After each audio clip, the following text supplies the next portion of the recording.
Little Farm Show. It's the Little Farm Show. It's the Little Farm Show.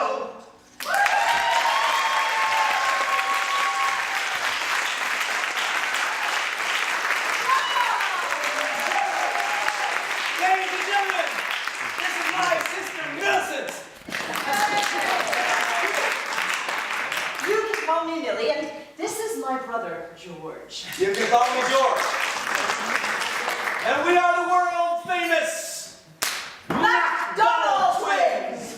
on our whirlwind tour of the greatest show on dirt.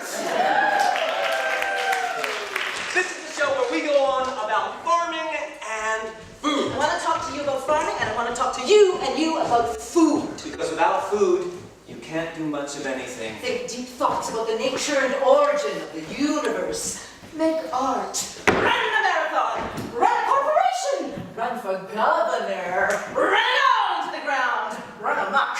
Give people a runaround. Just run. Run, run, run, run, run, run, run, run, run, run, run, run, run, run, run, run. That is, you can't do much of anything until you've had something to eat. I think she needs something to eat. I love to eat. Don't you? But you have to ask yourself, where did this carrot come from? Well, you don't have to ask yourself. I mean, most people don't ask where their food comes No, but from. you should. You should ask yourself, where did this carrot come from? Because you should. Okay, maybe you should, but unless you're already inclined to ask that question, or unless you're threatening them at carrot point, why does anybody want to sit there and listen to you shooting them around? Because I'm going to shoot them in an entertaining fashion. I will shoot them with a song, and they will see that my should comes from love and compassion, and that my should is like a legume. And who can deny the beauty of a legume? None of those who are truly wicked. All those who are truly wicked should probably leave right now. Wait. You're asking people to leave? No, well, they're recommending that they should leave. And only those who don't want to be shoulded around. That way we know that everyone who's here is okay with my should-ifying ways. Shouldn't we get started? Well, shouldn't we just let everybody stay and hear us out and then decide for themselves what they should or shouldn't do? Okay. Hear us out and decide for yourselves. While it may be true that you are what you eat, That knowledge itself cannot be complete without a fundamental understanding of the creature you are, a carbon-based life form. born from stars. We come from stars.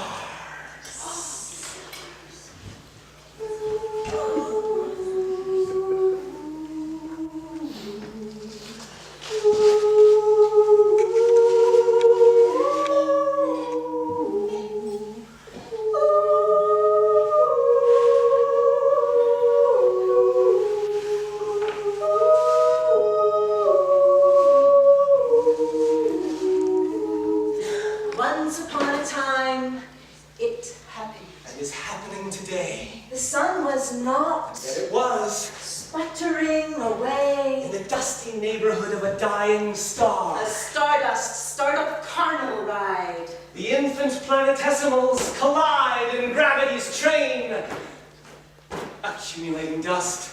They grow and crash and grow again.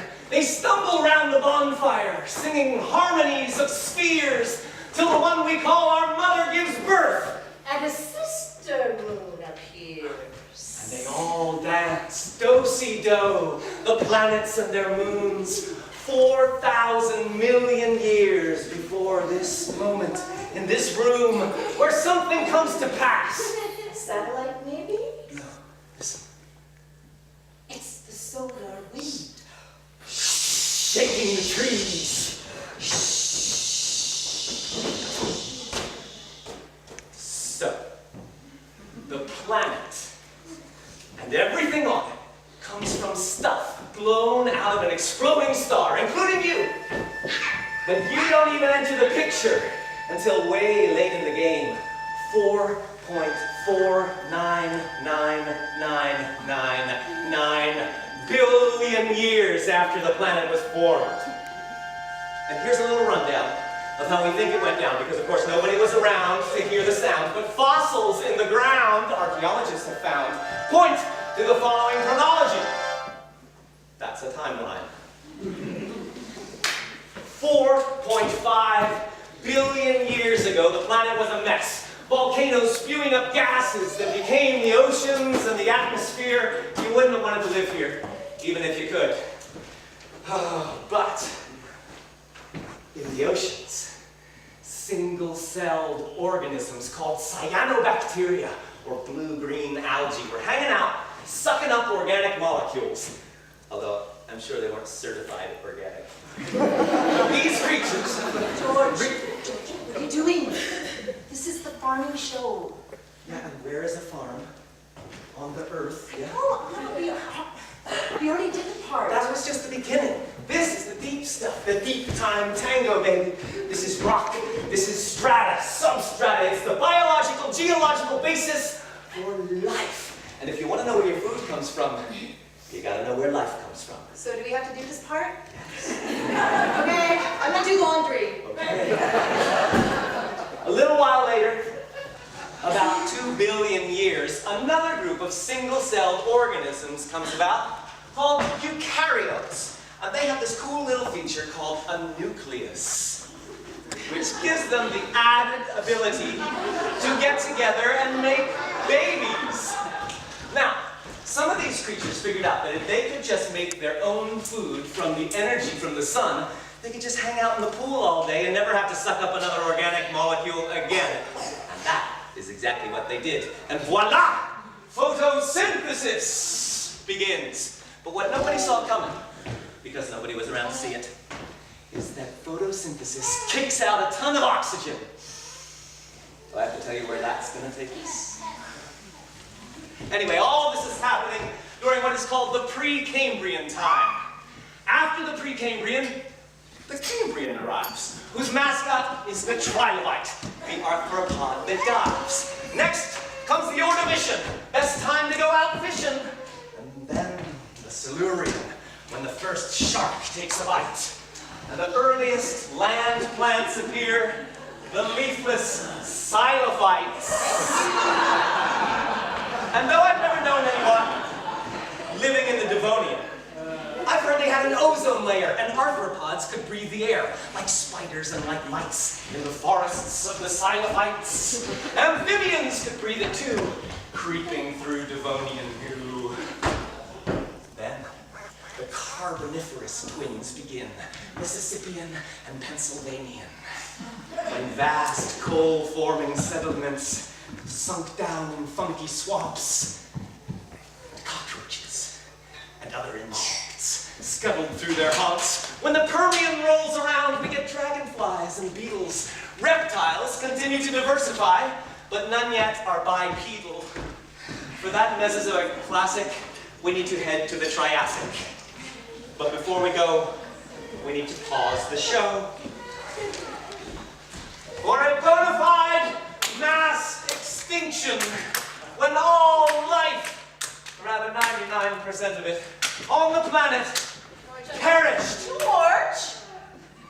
Can I get a moment of silence, please?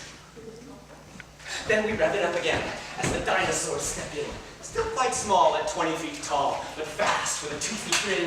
There's plesiosaurs and ichthyosaurs a-splashing in the ocean, and ginkgos stand with conifers above all the commotion.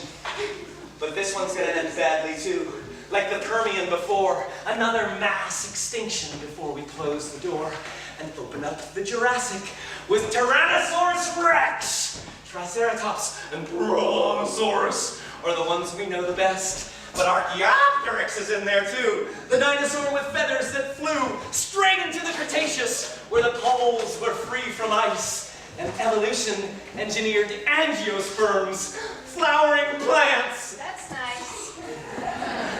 Then, 65 million years ago, all the dinosaurs went down to become the juice of all the Chevys and Fords taking the crops to town. Now that's skipping ahead a bit, I know. It's to the tertiary period next we go, with all of its mammal scenes. Primates in the Paleocene, rhinos in the Eocene, horses, pigs, and camels trotting through the Oligocene, while the Miocene sees whales, walruses, and seals. The Pliocene gets great ground sloths. Australopithecines up on their heels. Then the Quaternary period, that's the one that we live in, starts about 2 million years ago with a host of our hominid kin in an epoch called the Pleistocene, aka the Great Ice Age. Glacial sheets covered 30% of the Earth we know today. Hit it!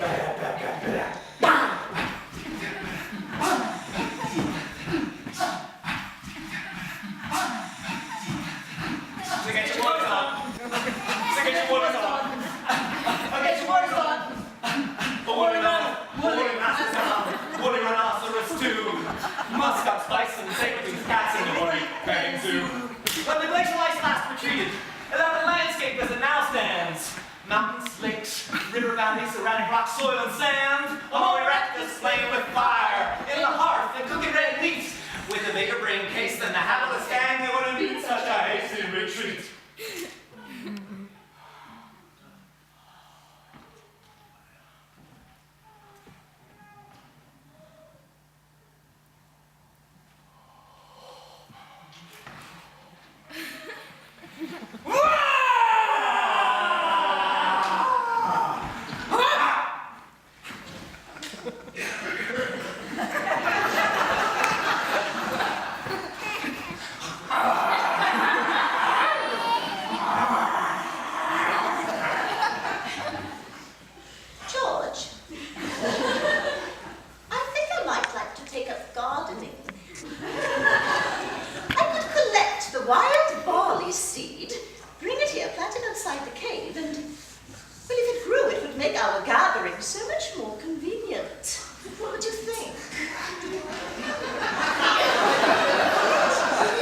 That's just crazy talk.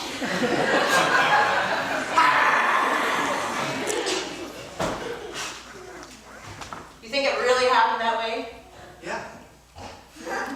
You think that's how farming really started? Sure, I mean, people have great ideas all the time. I know, but they weren't even Homo sapiens. Homo erectus had serious brain traces. Anyway, I don't know why you're asking me about the history of farming. You're the one that reads all the books, the Vegetarian's Conundrum and all that. Okay. Tell him a joke, George.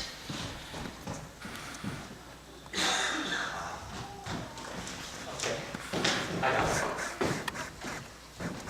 What did the sweet potato say to René Descartes? You know who René Descartes is, right? He's a philosopher from France. That's why you say Descartes and not Descartes. Anyway, René Descartes, French philosopher. What did the sweet potato say to this guy? I think, therefore I am! Get it? I think, sweet potato, yeah. How about this one? What's the difference between broccoli and boogers? Kids don't eat broccoli. And now, ladies and gentlemen, without further ado, my sister Millicent will present for your edification a brief and entertaining account of agriculture through the ages. The story of farming has a long history, dating back to 10,000 BC. It all began with rivers that would flood and then recede in the Middle East and China, Africa, and New Guinea. 8,000 years ago, they began to irrigate, controlling their own water and that crops would propagate. Old farmers would rotate their fields to fight disease and pests, and fallow land was left alone to give the soil rest. Farming, it's a farming life for me, the big preoccupation of humanity.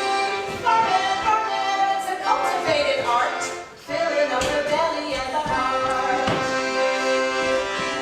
3,000 years ago, Native Americans would grow something called the Three Sisters, all in a row. Maize and squash and climbing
what the best those Arab sailors did was invent coffee.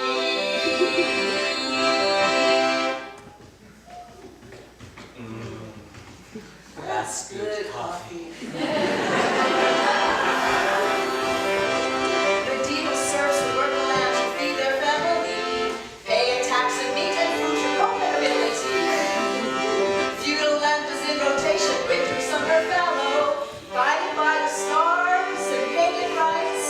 They guided them at the plow. Sow peas and beans in the wane of the moon.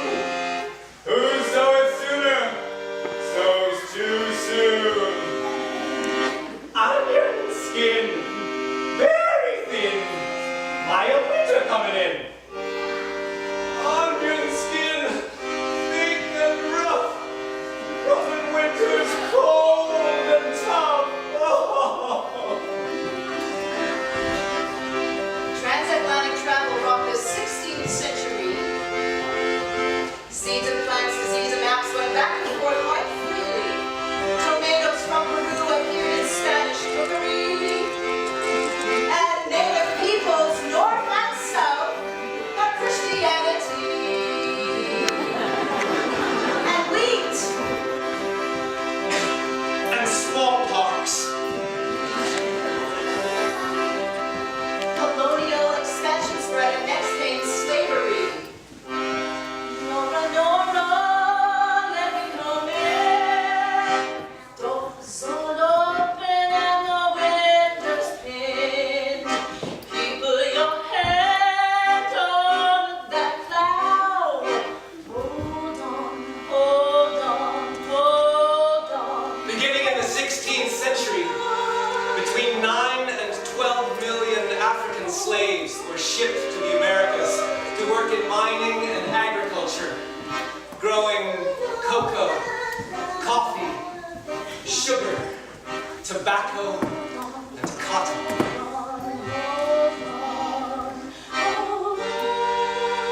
For 300 years, African slaves and their children, and their children's children, and their children's children's children, and their children's children's children's children, and so on for 15 generations.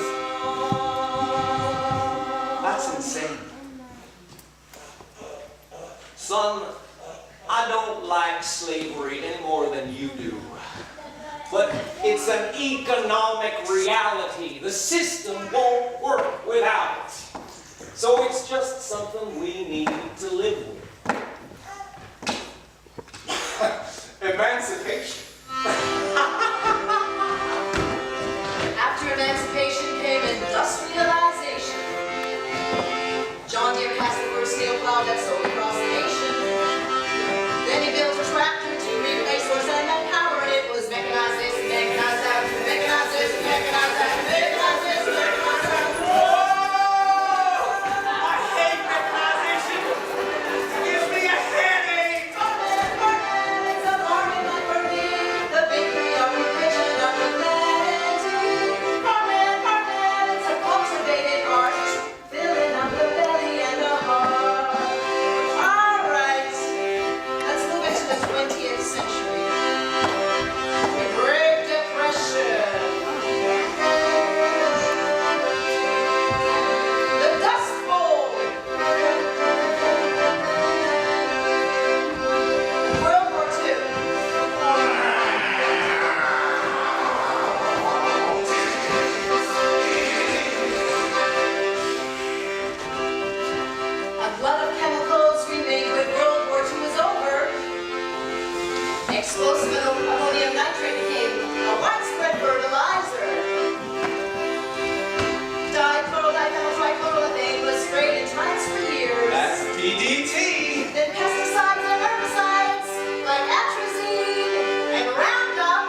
80% of drinking water samples tested in the Midwest contain atrazine.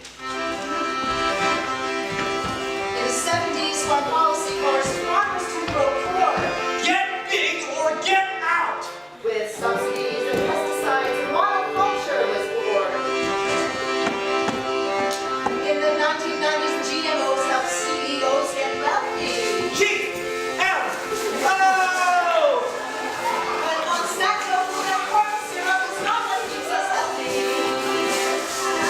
With our genetically modified corn, we have superseded nature by putting the pesticide right in the seeds and you don't have to do a thing.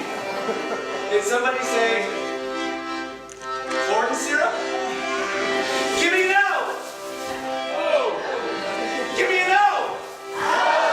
Oh! Obesity!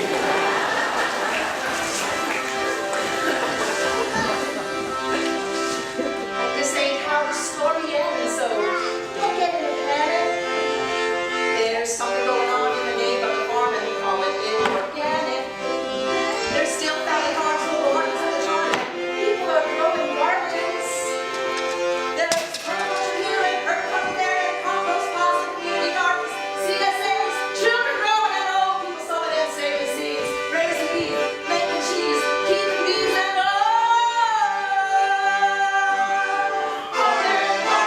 it's a part of library, the big preoccupation of humanity. Farming, it's a cultivated art, living on the belly and the heart.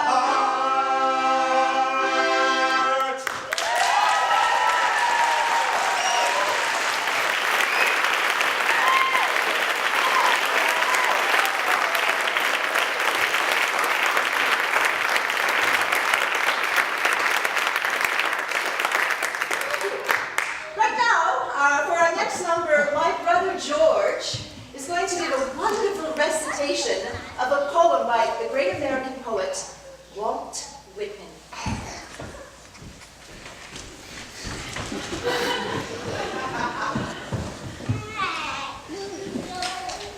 A Farm Picture by Walt Whitman. Through the ample open door of the peaceful country barn, a sunlit pasture field with horses and cattle feeding, and haze and vista, and the far horizon fading away.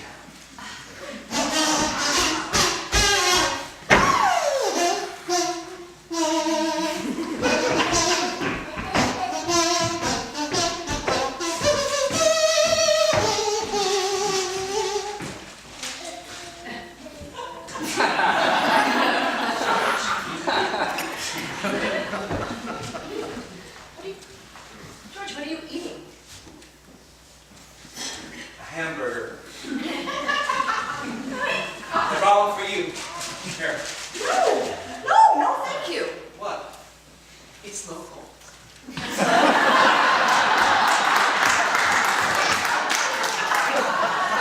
I don't need you judging me right now, okay? I'm hungry. It was fast. It's cheap. And it's not like we're making a lot of money on the little farm show. Okay? So look, please just drop the organic frown and can we just... George, no, you are really bugging me. Do you know what is in this lunch? I will tell you. Thank you. That hamburger comes from a cow, George. Moo. And if that cow were raised in a decent way, I would have no problem eating that hamburger.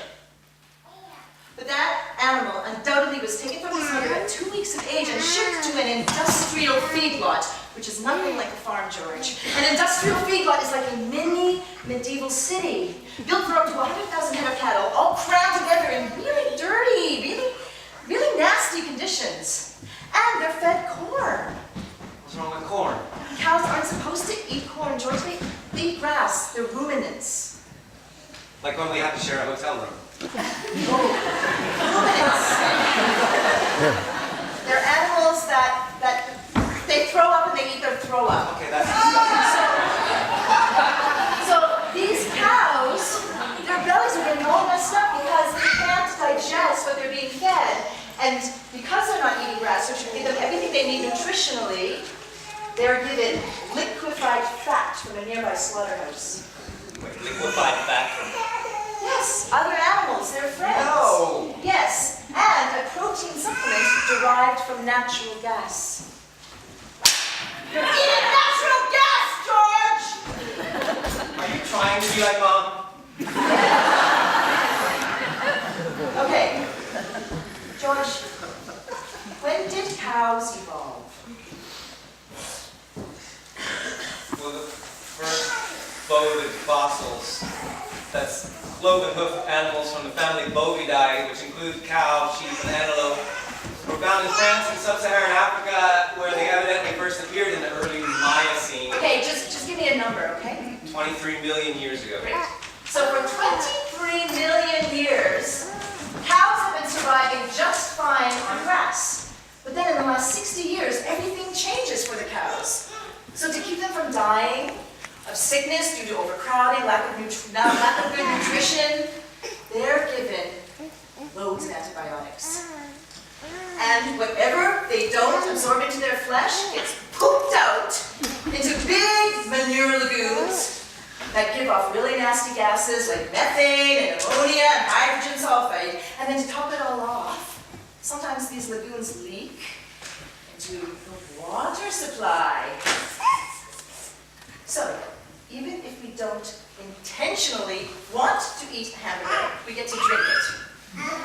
And Can you just go on with the show? no, from a cornfield to a slaughterhouse to an industrial packing plant to a fast food restaurant. Put a bun on it, George. That's your lunch. Have it your way.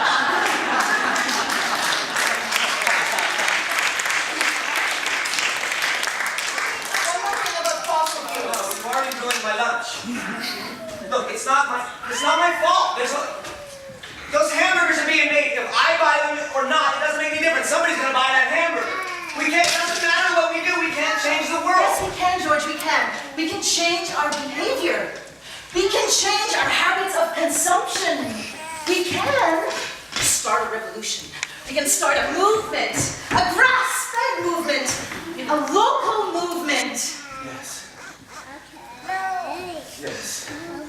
Hereforth and forthwith, I solemnly swear that we, the people, declare our liberation from fast, mass-packaged foodstuffs trucked across the globe from Taipei to Timbuktu to Tustin, Delaware. Hallelujah! I say that we will eat only food that is raised humanely.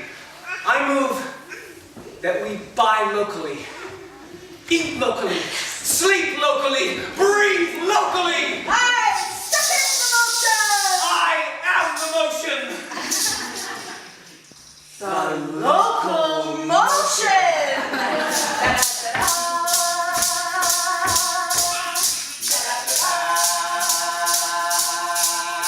Everybody's doing it.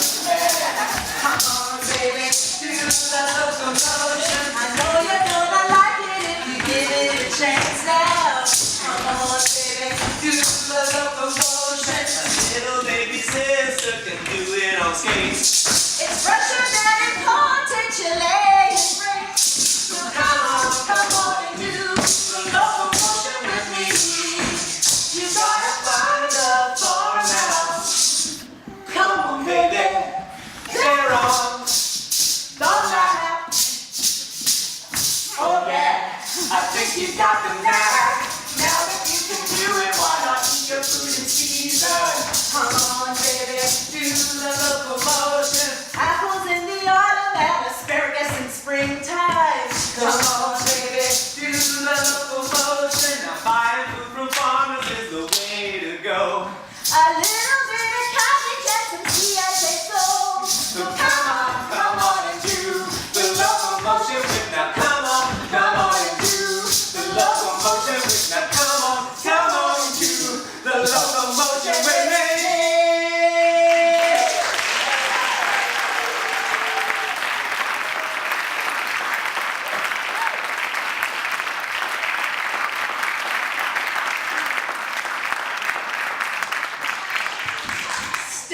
1. Find a farm. Step 2. Visit the farm.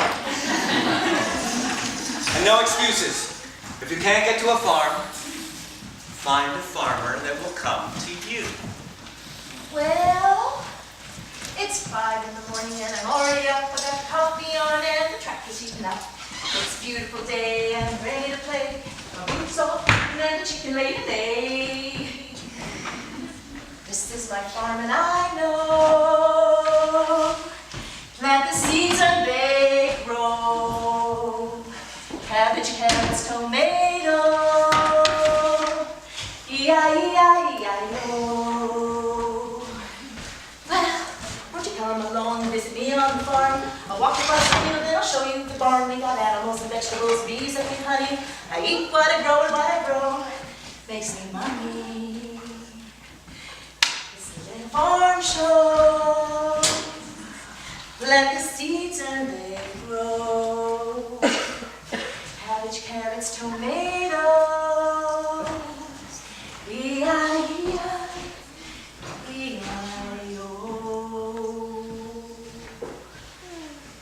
George? One day I'm going to have a farm.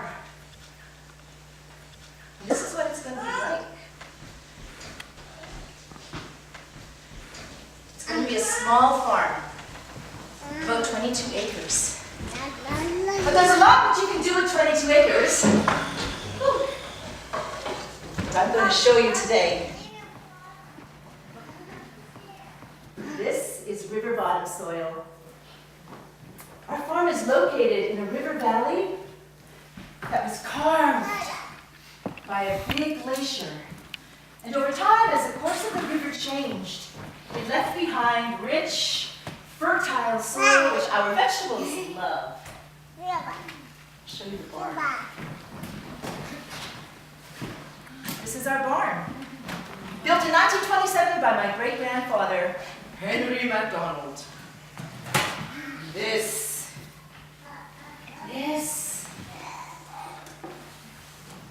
This is my house. It's blue. I always wanted a blue house, so I painted it this spring. We live up here on the hill. I bet you can guess what that is.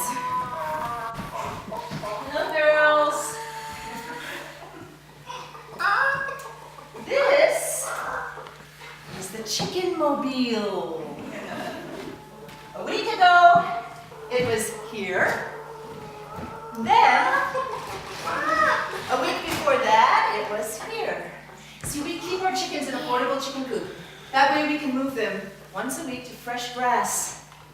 It makes their eggs taste really good. And their poop makes good fertilizer. Now some of you may know this, that certain vegetables and fruits can't grow without bees. Bees are a farmer's best friend. So, we keep bees. Not only to collect their honey, but to help us pollinate our crops.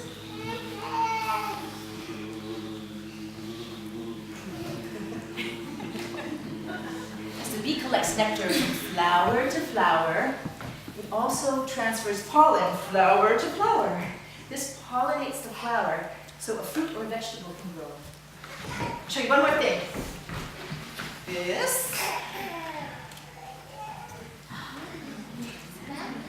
is our greenhouse. We built a greenhouse so that we could start many of our plants in there. It's a warm, protected environment, and it just gives the plants a head start.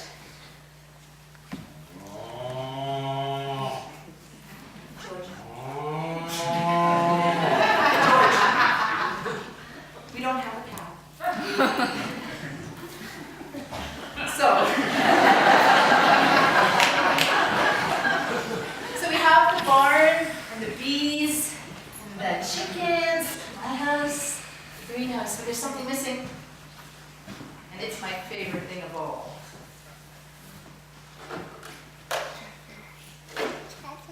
My tractor.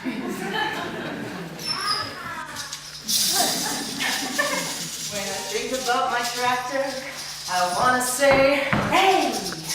Cause I drive my little tractor almost every other day. I hope that when I leave this earth and journey up above, that I take my tractor with me. Because she's the one I love. The tractor helps me plant my seeds. Tractor helps me cultivate the weeds. I turn my compost over in 10 seconds flat. And there's not a lot of vehicles who can do all that. I'll show you these fields. See this field here? This is our mixed vegetables. That's where you find the carrots and the lettuce, the beans, the beets, tomatoes. This here is the brassica family. Now that's everything from radish to rutabaga, cauliflower and kale. And cabbage. Oh yes, and cabbage. Our great-grandfather, Henry MacDonald, loved cabbage. And he would make up these really funny sayings. That we would Ode to the cabbage. Right, ode to the cabbage. I guess you have to perform this. Eat your cabbage and you won't get sick. Its vitamins and minerals will do you the trick. If you're feeling low, down and out, you best make a batch of some sauerkraut. You love cabbage? All right. Now this field here, this field is fallow, which means we're not growing any vegetables on it this year. We've got a cover crop on it. And a cover crop can be anything from rye to oats, peas to vetch. What this does is it just gives the soil a rest. And then it holds it in place against erosion. And also, it acts as a smothering crop, choking out nasty weeds like quackgrass. And then when I plow it under, all of that green energy goes back into the soil as nutrients. All right, one more field to show you. This is the potatoes. And this year we have 6 varieties. But we have quite an infestation of the Colorado potato beetle this year. So what I'm going to do right now is I'm going to put a row cover on the potatoes. A row cover basically covers up the plants and it lets in the sunshine, the rain, or the irrigation, and it will hopefully keep our potato beetles at bay. Billy! Yes? The goat's in the kitchen! We don't have a goat, George. The phone's for you! Excuse me.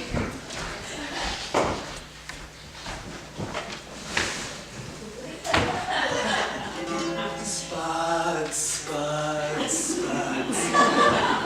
Spuds, spuds, spuds.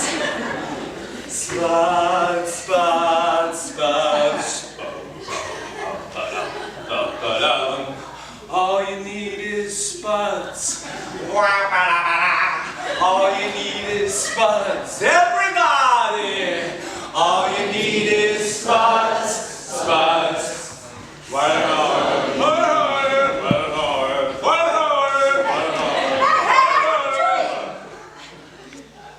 I'm a Colorado potato beetle. I'm the founding member of Potato Beetles for the Ethical Treatment of Potato Beetles. I've come with a message of love and compassion for all you beetle people out there. Hello, beetle people. Well, you best be on your way. Well, I just got here. And if you're looking for ethical treatment, you're not going to find it here. In fact, the most compassion you'll get from me is this chance right now to beat it. Before I squish you between my forefinger and thumb. Oh, you wouldn't. I would. In fact, if you're still standing there by the time I count to 3, I'm going to treat you to a good old-fashioned Scottish hippopotamus hoedown.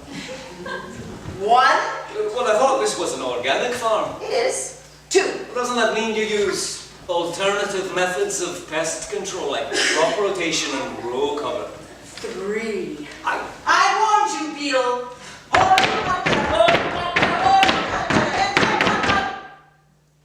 That's it.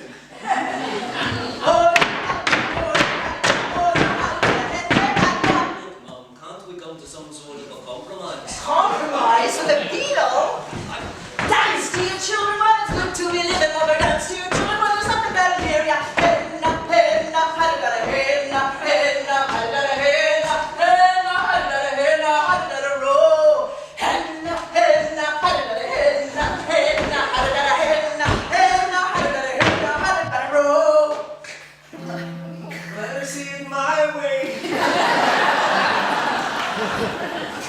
How? We can work it out. Life is very short. And so is lunch.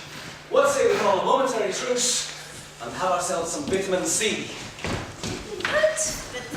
Potato leaf soup! I'll never leave home without it. Who? Vichyssoise, actually. My old ladybug makes a heck of a vichyssoise. Go on, try some. It won't kill you. Wow, that's good soup, George. Glad you like it. There. Your potatoes. Just stop it now. Stop it, stop.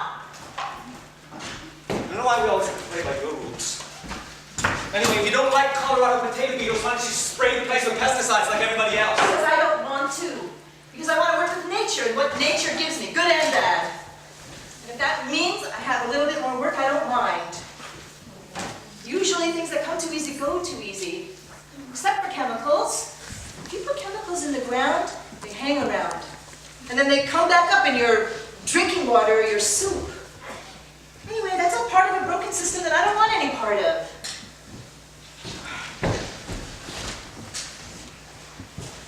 I want to grow food for the people where I live. I want to be part of something. Something that's real. You mean like a commune? No, community. I can see it. When people come on the farm, as soon as they just step on the soil, there's a connection. And it doesn't matter what's been happening in their lives. As soon as their foot touches the soil, there's a light, and they just walk a little bit lighter. You make it sound kind of magical. Come here. You see the soil, George? There's magic in there. And the sun, and the rain, the compost pile, and that long green line of baby spinach that just popped up this morning. Heck, there's even magic squishing a Colorado potato beetle. Come on, get your watering can.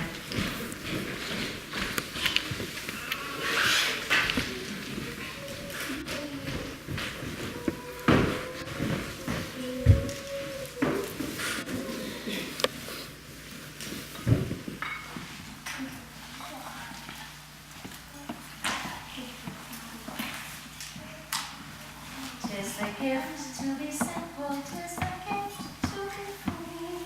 Is that all you? Tis the gift to come down where you want to be. And when you find yourself in the place just right, you'll be in the valley of love and delight.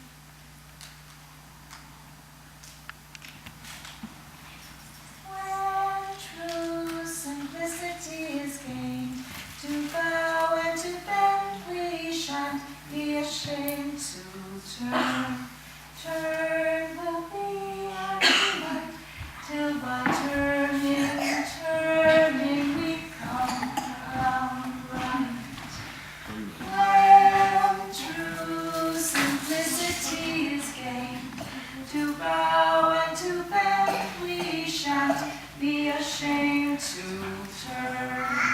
Turn will be our delight, till by turning, turning we come round right.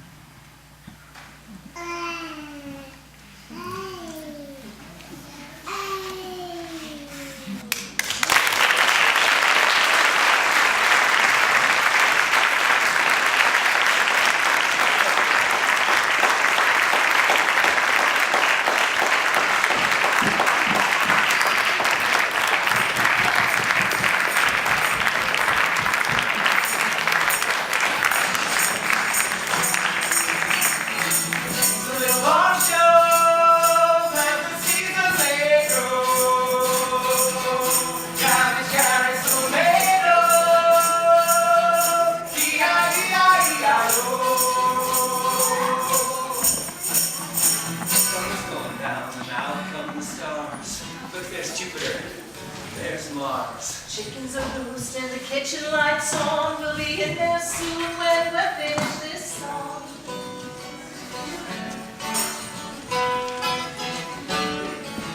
Thank you for coming, we hope you had fun checking out the farmer's life where the work's never done. It's a simple equation as old as the moon. Take care of the soil, and she'll take care